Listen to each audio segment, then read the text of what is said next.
L'actualité politique en France à présent. La majorité présidentielle fait sa rentrée ce week-end à Metz. Elisabeth Borne, la Première ministre, vient de s'exprimer devant les 350 cadres réunis. L'objectif de cette rentrée est que la République en marche, territoire de progrès et agir, jette les bases de Renaissance, le futur parti présidentiel, Arthur Delaborde. Oui, la Première ministre vient donc de clôturer les travaux de ce séminaire de travail ici à Metz.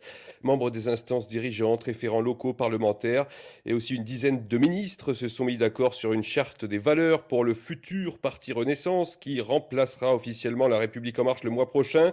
Vérité et transparence, ce sont, selon Elisabeth Borne, les dénominateurs communs de ce corpus idéologique adopté aujourd'hui. Nous dirons toujours la réalité telle qu'elle est, sans jouer avec les peurs, mais sans masquer les risques. Nous partagerons les contraintes qui pèsent sur nous, nous décrirons les différentes options devant nous et nous assumerons nos lignes rouges pour la sauvegarde de la planète, pour le respect de la dignité humaine, pour la tenue des finances publiques et pour la pérennité de notre modèle social.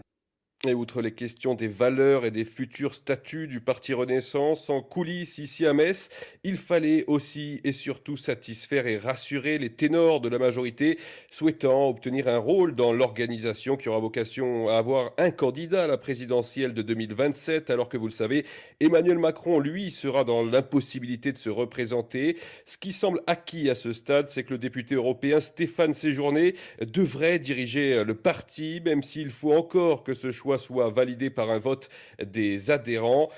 Stéphane Séjourné, qui sera vraisemblablement encadré par deux ministres, en l'occurrence Bruno Le Maire et Gérald Darmanin. Arthur Delaborde du service politique d'Europe 1.